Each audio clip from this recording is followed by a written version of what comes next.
Hi, I'm OreosArePoop. I'm an Irish Kaizo streamer on Twitch. I'm going to go through some of my recommendations for how to get started with SMW Kaizo. I've guided a lot of my friends along in the start of their journey, so I have a good feel for what works and what doesn't work. And I'm going to go through some of the more details that doesn't really get discussed that often, but might help you get started. I'll give an explanation of why I chose each hack, and it might help shape the start of your journey. So I'll jump straight in and get started with that. So what are SMW Rom Hacks? If you think about Mario Maker where you can rearrange the level, it's pretty much that but in Super Mario World. The good news is that the patches that you apply can do much more than just level redesign. You can change the aesthetics of the level, put in custom bosses, custom music, change the overworld. So there's a lot more that you can do in comparison to Mario Maker. Now we'll talk a little bit about the different types of SMW hacks. Standard and Kaizo, we're going to go into those in a little bit more detail.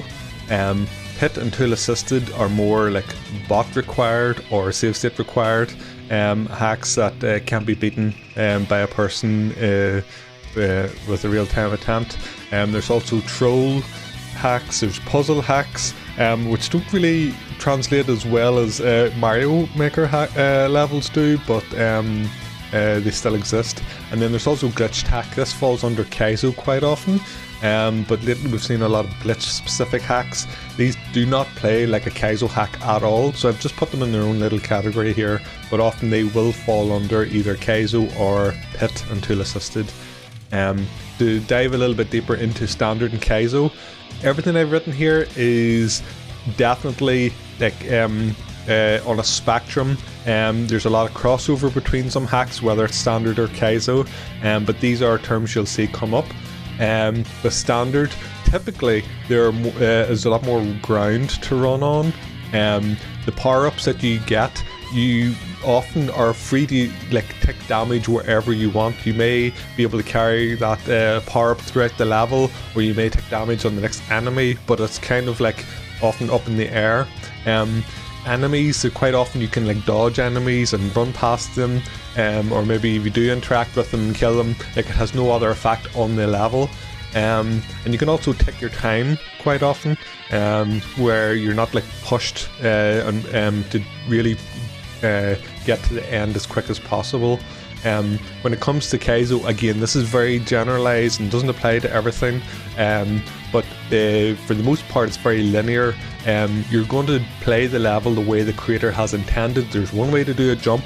If there's an enemy, you have to use that enemy the way the creator intended. You're never going to see just random enemies hanging out for no reason. Same thing with power-ups. If there's a power-up, you're going to use that power-up the way the creator intended. There's going to be power-up checks so that you can't take damage somewhere and then progress through the level. Between the enemies and the power-ups, that's a really big thing that separates standard to Kaizo. So it is very linear and definitely requires a lot more item abuse and general knowledge of the game, much more advanced techniques used to control Mario in comparison to standard. There are very difficult standard hacks and there's easy standard hacks. There's very easy Kaizo hacks and there's very difficult Kaizo hacks. Kaizo does not equal brutally difficult. That's a big misconception. I'm going to try and blast through this one a little bit quicker. We're going to talk a little bit about the old versus new. Again, this is very much there's a lot of crossover between the two, but generally the old school Kaizo sort of hacks that came out maybe before the middle part of 2018, but quite often they're more cruel. You'll find a lot more hidden Kaizo blocks. You will have to force the spawn of certain setups to get them to work. However, sometimes you do have the free time to kind of move Mario to respawn it, or sometimes even screen scroll to do to get a setup to work. Usually there's no specific enemy that's used throughout the entire level. It's just a series of different enemies, different setups all thrown together. You will see vanilla retry a lot, which involves dying, going to the overworld, then re-entering the level. and usually you won't see too many custom blocks. Quite often that was very frowned upon right up until maybe not frowned upon, but not as popular up until maybe Invictus. Storks Invictus were kind of the start of a lot more custom stuff being introduced into hacks. With modern Kaizo, there very much is a very big difference compared to old school style Kaizo. They play completely different. They're usually a lot more balanced. Again, there's plenty of unbalanced hacks, but quite often the difficulty is a lot more balanced. There's a lot more playtesting involved with modern Kaizo. Setups should almost always work on first cycle. For example, if you're speedrunning a hack, you should be able to run through it all, do everything perfectly. Generally, waiting is considered bad. Unless there's a big reason for it. There's no free time, you have to go, you just get through the level as quick as possible, and usually there is a theme where they use a specific enemy and they utilize that enemy in every possible way, maybe a few different enemies or a few different gimmicks, and that's used over and over and over and over again. It's utilized to its fullest in that entire level.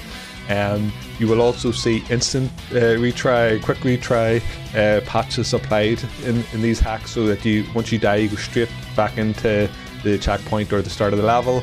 And you will also see a lot more custom graphics. You'll see a lot more custom blocks. You'll see more custom bosses in modern Kaizo. And lastly, I'm just going to blast through these last few things. Here's a few things that might help you as you get started.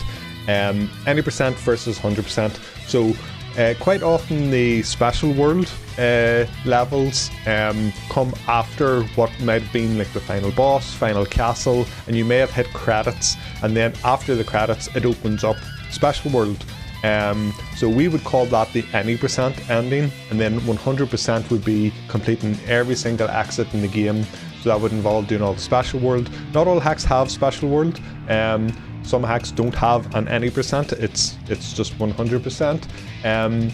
But if you're just getting started, I'm a big fan of doing only any percent and then coming back to the hack after you've done another few hacks or whatever, just for your run back, and in that run back do 100%. It gives you a reason to come back to the hack, and replaying hacks is very important. It's a different set of skills to playing something blind. So I'm a big fan of running back a hack you've already beaten, and I like a reason to go back. So I'm a big fan of any percent first and then doing 100% afterwards. Save states used to be very taboo. No one should give a shit. You shouldn't give a shit if you want to use save states. That's absolutely fine. It will prevent you from getting better, but if there's a certain section that is just ruining the game for you, save state through it. No one else gives a shit, and if anyone does give a shit, just tell them to fuck off.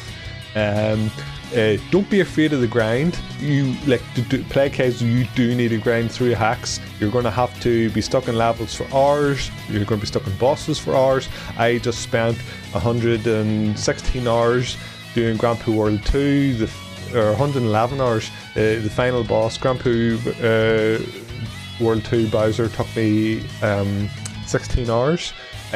You're going to have to grind through long, difficult sections, and you don't want to save state through this stuff because you get so much more out of a long grind and the inevitable victory. Save stating through something really does take away that sort of magic win. So if you want to save state through it, great. But if you can put up with the grind and you're enjoying it, that's going to make that victory taste so much sweeter. On the other side of that is, don't get stuck grinding hacks you really do not want to play. If you are stuck in a level that's been the hack has been great and this level is really not sitting right with you, either save state through it or maybe set the hack down for a while and come back to it whenever you're a little bit more skilled after beating another few hacks. So yeah, don't be afraid to quit on a hack. That's absolutely fine, but do be prepared for a grind. This is sort of maybe a personal one. I would recommend keeping a list of the hacks that you've completed and adding the time to it. I regret not having recorded time for a lot of my earlier hacks like Quickie 1 and 2 and so on. I really wish I had of. Some people don't like the death count and the total play time. That's absolutely fine. If you don't want to do it, that's absolutely fine. And lastly, I just want to mention Hyrulean Knight, awesome Zelda player, but he came into SMW Kaizo for a while, and his growth, he basically done the hacks that Noble Tofu gave him, and his growth was insane. So his hacks started off with Kabeth Takes a Walk, Akogare, Invictus. So this is already a very steep spike. Invictus is your third hack, is huge. Then Grand Prix World 2, Grand Prix World 1, Quickie World 1 and 2, and then Casio. So his 8th hack was Casio, so that's just insane, like absolutely insane. These are really difficult hacks, other than Quickie 1 and 2, which he done after Grand Prix World 1. Like it's insane growth, but he was able to dig deep, grind through those, and he became an amazing player. Now unfortunately he hasn't been around in a while, and I do miss him because he was awesome to watch. But yeah, like you can do it. Like if you want to take a really steep curve and challenge yourself, a lot of it is to do with how much time you have to play. If you don't have a lot of time to play, I would recommend playing loads of beginner hacks. Don't dive into the intermediate or the advanced stuff. Stay within your comfort zone for a long time until you have more skills and or more time to progress through the harder stuff. Now we're going to talk a little bit about the tutorials and a few practice hacks to get you started with specifically Kaizo. I very much would recommend starting with two Kaizo to learn. It will absolutely set you up for the Kaizo hacks that I'm going to recommend.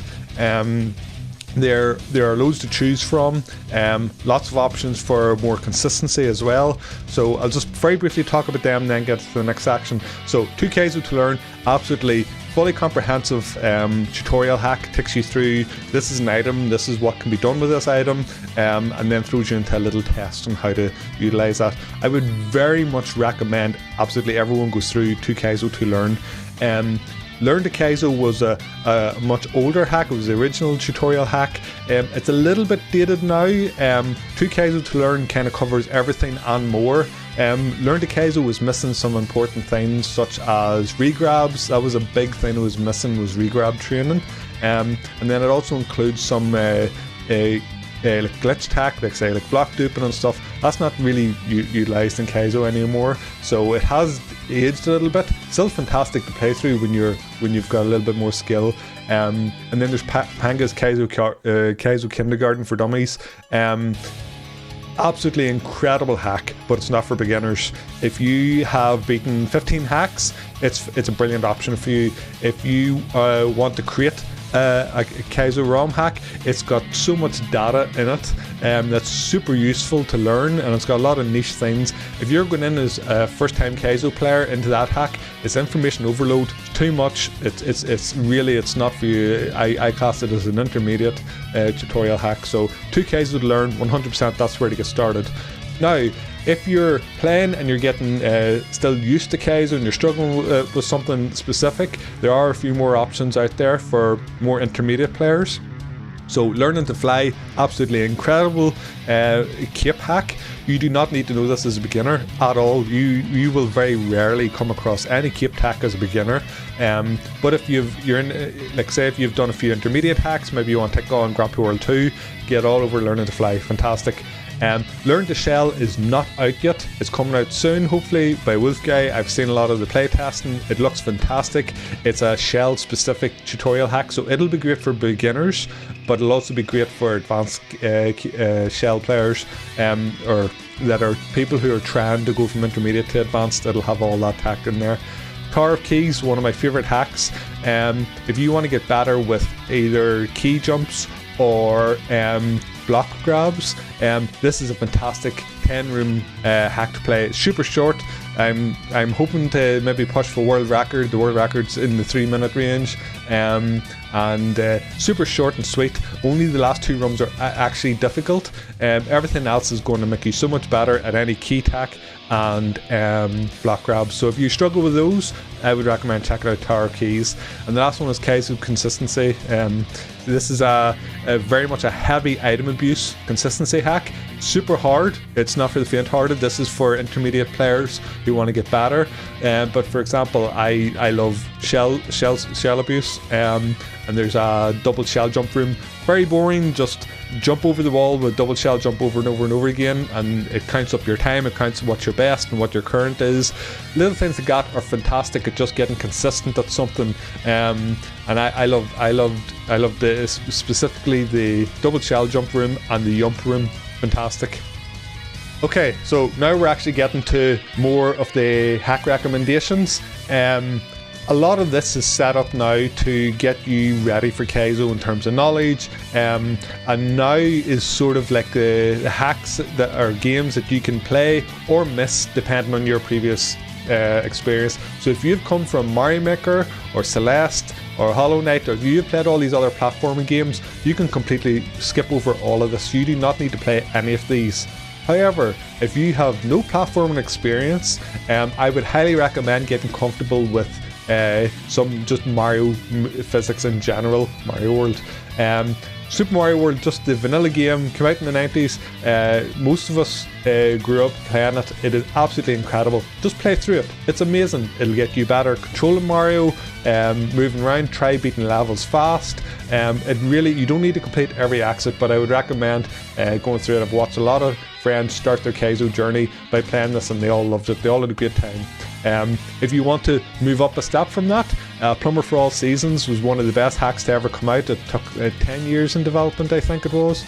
Absolutely incredible. It looks beautiful. It's almost like an official sequel. It looks very different. It's very, very custom in comparison to Super Mario World, but again, it's less. It'll have much easier setups, and it's not Kaizo. It's a standard hack. And then the next two recommendations are Kaizo hacks, but they're so easy it's almost like not fair to call them Kaizo, but they are Kaizo. They do fall under Kaizo. So Super Moat World and Super Cindy World, two very, very easy hacks. Anyone can do them as their first hacks. Again, I would recommend doing the tutorial hack beforehand, but these are so easy. They're very fun, very cute. Super Moat World is such a cute game, very fun. Super Cindy World is very trolly, but because it's so easy, it gets away with it.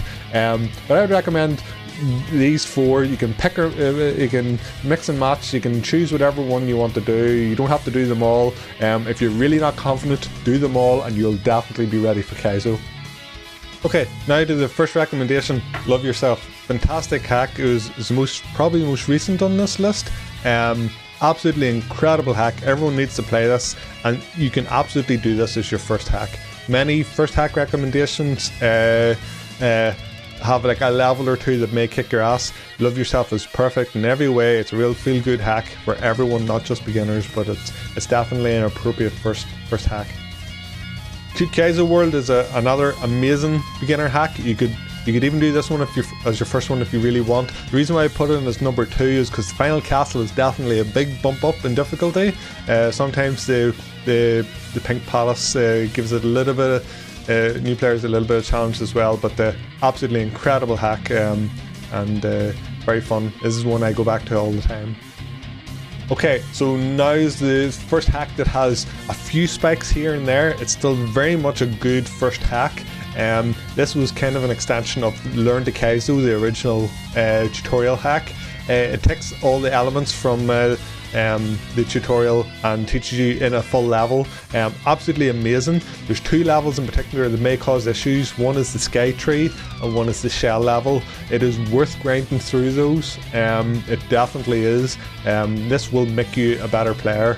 The reason why I put it in as number 3 is because it's very long, so if you have a few hacks under your belt at this stage, you'll be able to breeze through it a lot quicker.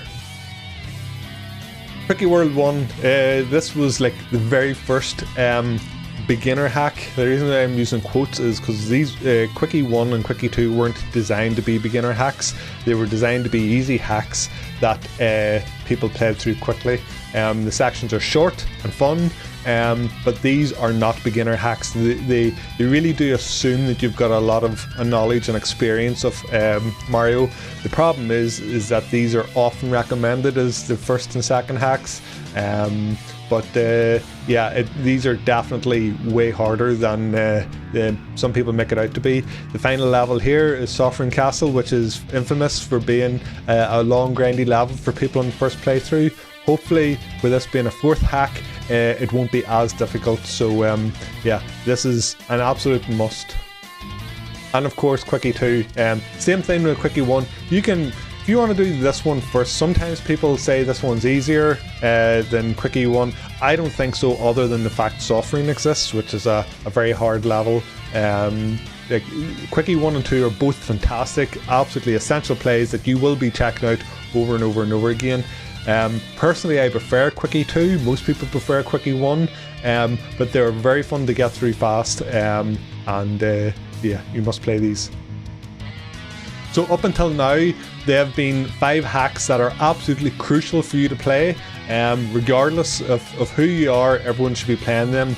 The next set of hacks are still beginner hacks, but they're definitely pushing a little bit further into the high end of beginner. And again, there's reasons why I put these on these list. Climb the Tower is an absolutely masterpiece of a hack that was made in 24 hours by Sweet Dude. Really beautiful hack. Everyone who plays this that are early on in the Kaizo journey end up speedrunning this hack. The reason why is the hack is designed to go, like you're forced to not stop, just keep going. It's completely achievable. If you've done the first 5 hacks, there's no problem with doing this. But yeah, if you want to practice a bit of speedrunning, this would be a great little first speedrun hack. I don't recommend speedrunning too much as a beginner because there's so much more to play. But if you did want to speedrun something, this is a good one. It's very fun, very fluid, and a definite must to check out. So I mentioned Wolfguy earlier. He's currently creating a shell hack, a shell tutorial hack. But there's a series, Super Joe Bros. There's 3 of them. I've only played the first one so far. I'm looking forward to playing the second and third. But this hack is super easy, but it plays very different to a lot of the hacks that you would have played so far at this stage. The flow is a little bit different. It requires a little bit more thought in terms of how you move through the level, some little puzzly aspects, which is brilliant. This is a good opportunity for you to now flex a few critical thinking moments that may not have been given to you before, because the levels were very much fast-paced and go. So this is a great option to start flexing those muscles a little bit and trying new fresh setups. Okay, this is another much more modern one, and in my opinion, an absolute masterpiece. Jordan came out of nowhere and has been releasing hack after hack that's just absolute perfection. This is an absolutely stunning hack. He absolutely loves his shell jumps, so you'll find lots of simple platforming, beautiful aesthetics, and lots of shell jumps. So this is a good opportunity now to start to polish off a lot of those easier tricks. Quite often in difficult hacks, shell jumps are being phased out, other than the odd very difficult shell jumps. So getting comfortable with shell jumps is very important, especially the simple basic ones. This is a hack that you will replay many times because it's so good, and his whole catalogue of games that he's been releasing are just absolutely beautiful. But Orcus is an absolute must. It is doable. There will be a few grindy moments, but it will make you a better player as a whole. Okay, Nightmare Cafe series, there's 10 of these. These are one screen room challenges. The first 8 hacks have 69 rooms, made by an absolutely incredible creator. There's 50. He's an absolute legend. These are very fun. Some of the rooms are going to be very difficult, some are going to be super easy. But what's good about these is, even if it's a difficult room, you're going to get through it pretty quickly because you're only playing that one room, so you may only have 3 jumps to do to beat the entire room, and you will get better. It also pushes you to get more comfortable with the likes of shell jumps and key jumps and block grabs and like really tight regrabs. Absolutely fantastic. Play through all of these. You don't have to play through all of them now. You can play one, do a different hack, come back to it, but you will absolutely benefit across the board. All your skill set will improve by playing through the Nightmare Cafe series. Okay, now on to a very important one for me. This is very much now going into intermediate. These are not beginner hacks, but they are on the very easy side of intermediate. This is going to push you. These sections might be a little bit longer. Some of the jumps might be a little bit tighter than what you were maybe used to before. But these are very, very important for your growth. Gambol, Jez is one of my closest friends. I chat to him daily. Absolutely fucking lovely gentleman, and Gambol is one of the most beautiful hacks you will ever see. Jez works in the games industry, which completely shows because the game is just stunning. But this is so fun. Nothing is too challenging.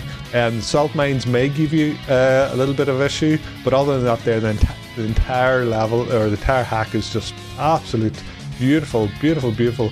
I play tested this hack, and it was awesome seeing the progression of the levels from beginning to end. And yeah, you will absolutely love this one. This is one of the more recent hacks. This is probably the most recent in this entire list, but you'll love this one. And on to another very important hack for me. This is Ambivalence by Drake. No one knows how to pronounce his name. You can say whatever you want, but this is another hack I was a playtester on. I was also involved in some of the early level building. Drake built a lot of these levels on stream. He done it as a project of just saying like, hey, I want to see what the progress or what the process is for building and releasing a hack, and it resulted in an absolutely amazing hack. It's very fluid. The reason why I put this before Gambol, they're very similar difficulty, but this one requires a lot of spin jumping. Spin jumping is something that's quite difficult, and something that people to this point should have had some experience, for example suffering.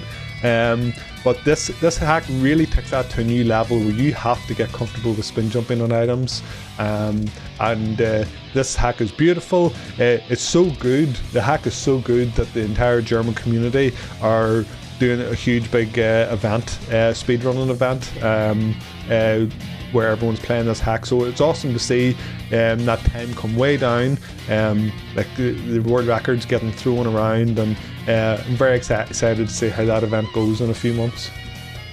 So this was a really, really important hack for me. This one very close to my heart. I absolutely love this hack.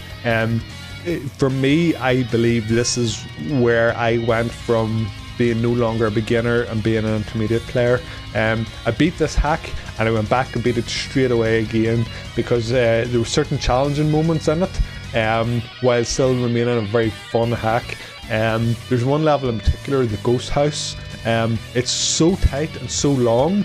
I remember being so frustrated and wanting to quit, but when I eventually got that clear, that feeling was just one of the most amazing things, and that's very repeatable in Kaizo by playing more harder stuff and more grindy stuff. But this hack is super short sections. Glitchcat referred to this as almost having like Quickie World vibes, and I 100% agree with it. This hack is for me is a must. It definitely ticks beginner hacks and ramps them up a little bit, but it's definitely on the easier side of intermediate. Okay, so now we're on to the big ones. This hack is no more difficult than Gambol, Ambivalence, Take It Easy.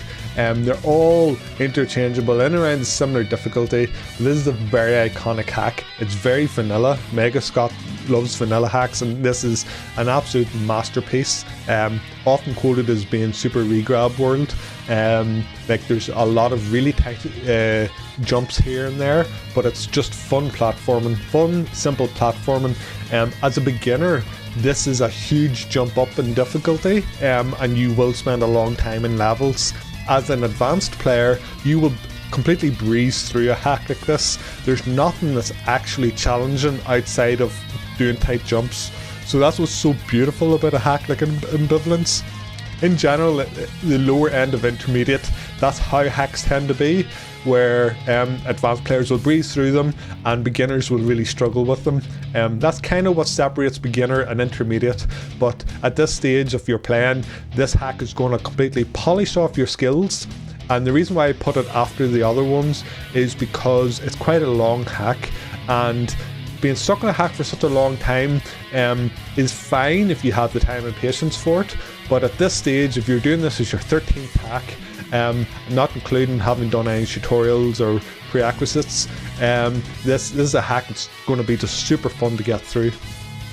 Okay, so now on to something very old school. So I spoke to you earlier about old school, explained what it was. This was the original beginner hack. Like, this was the original hack that came out that was designed to be super easy in comparison to what was available before.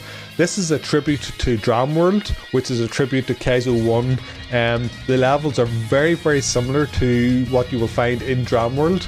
The reason why this is on the list is because old school plays completely different to modern Kaizo, and you're doing yourself a disservice by ignoring old school hacks.